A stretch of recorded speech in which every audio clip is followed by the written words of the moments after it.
Hi friends, இன்றைக்கி நம்ம பிரண்டை பொடி செய்கிறதுக்காக ஒரு கைப்பிடி அளவுக்கு பிரண்டை எடுத்து சுத்தம் பண்ணி கட் பண்ணி வச்சுருக்கேங்க. இதுக்கு தகுந்த மாதிரி இந்த பொருட்கள்லாம் நான் சொல்கிறேன். நீங்கள் அதிகமாக பிரண்டை செய்கிற மாதிரி இருந்தால் இந்த பொருட்கள்லாம் நீங்கள் எக்ஸ்ட்ரா ஆட் பண்ணிக்கலாம். இப்போ இதுக்கு பார்த்தீங்கன்னா 1 ஸ்பூன் கடலைப்பருப்பு, 1 ஸ்பூன் உளுத்தம்பருப்பு, இது ஒரு 10 பல் பூண்டு உளிச்சு வச்சுருக்கேன். வரமிளகா 4 இதுக்கு போட்டுக்கலாம். நீங்கள் இது வந்து காரம் உங்களுக்கு கரெக்டாக இருக்கும். கம்மியாக வேணுனாலும் நீங்கள் ஒரு மிளகா கம்மியாக போட்டுக்கலாம். இதுக்கு பார்த்தீங்கன்னா ஒரு 1/4 ஸ்பூன் ஜீரகம், 1/2 ஸ்பூன் வரமல்லி, கொத்தமல்லி எடுத்திருக்கேன். இதுக்கு பெருங்காயம், நான் கட்டி பெருங்காயம் கொஞ்சமாக ஒரு அரை புளியங்கொட்டை அளவு எடுத்திருக்கேன். நீங்கள் தூள் பெருங்காயம் வேணாலும் சேர்த்துக்கலாம். இதுக்கு தேவையான அளவு கல்லுப்பு. இப்போ இதுக்கு வந்து கருவேப்பிலை இலைகள் நம்ம ஒரு 2 கொத்து போட போகிறோம். இது வந்து இந்த பிரண்டையை மட்டும், இந்த பூண்டியும் பிரண்டையும் நம்ம நல்லெண்ணெயில் வதக்கி எடுத்துக்கலாம். மற்ற பொருட்கள் எல்லாம் நம்ம சும்மாவே வறுத்து எடுத்துக்கலாம். 2 ஸ்பூன் அளவுக்கு நல்லெண்ணெய் சேர்த்துக்கலாம். இந்த எண்ணெய் நல்லா காஞ்சிருச்சு. பிரண்டை இதில் சேர்த்துக்கலாம்.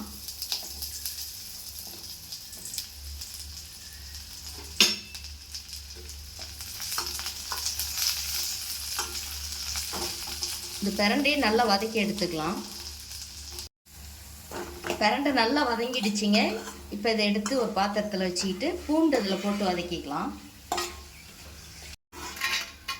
இதுலேயும் நம்ம எடுத்து வச்சுருக்கிற பெருங்காயத்தை சேர்த்துக்கிட்டு பூண்டு இதில் சேர்த்துக்கலாம்.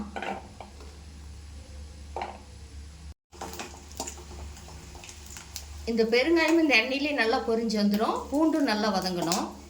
இது மாதிரி வதக்கி எடுத்துக்கலாம். பூண்டு நல்லா வதங்கிடுச்சிங்க. பெருங்காயம் இந்த கட்டியை நல்லா பொரிஞ்சு வந்துடுச்சு. இப்போ இதை ஒரு பிளேட்டுக்கு மாற்றிக்கலாம்.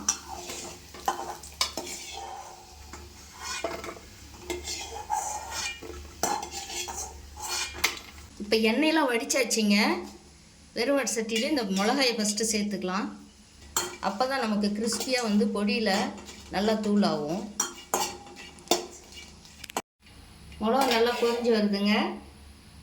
இப்போ நம்ம எடுத்து வச்சுருக்கிற இந்த பருப்பு 2ஐயும் சேர்த்துக்கலாம். கடலைப்பருப்பும் உளுத்தம் பருப்பும்.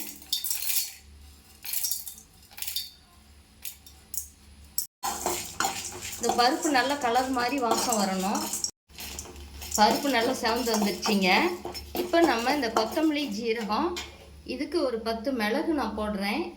நான் அதை ஃபஸ்ட்டு எடுத்து வைக்க மறந்துட்டேன். இந்த மிளகு, கொத்தமல்லி, ஜீரகம் இது 3ஐயுமே சேர்த்துக்கலாம். சேர்த்து இது அதிக நேரம் வறுக்க வேண்டாம். ஜஸ்ட் இது சூடேறினா போதும். இப்போ நம்ம எடுத்து வச்சுருக்கிற கருவேப்பிலையும் இதில் சேர்த்துக்கலாங்க.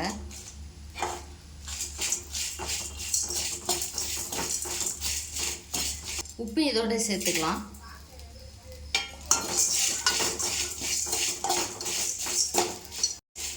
இப்போ ஸ்டவ் ஆஃப் பண்ணிடலாங்க. இது 6 நொட்டி ஒரு மிக்ஸி ஜாரில் சேர்த்து பொடி பண்ணிக்கலாம். இந்த மிளகா பருப்புலாம் ஒரு ஓட்டி எடுத்துக்கலாங்க. அப்புறமா பூண்டு பிரண்டையும் போட்டு பொடி பண்ணிக்கலாம்.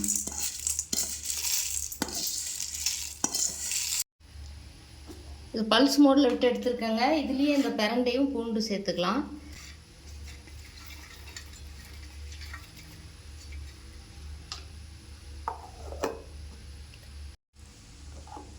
அரைச்சாச்சிங்க.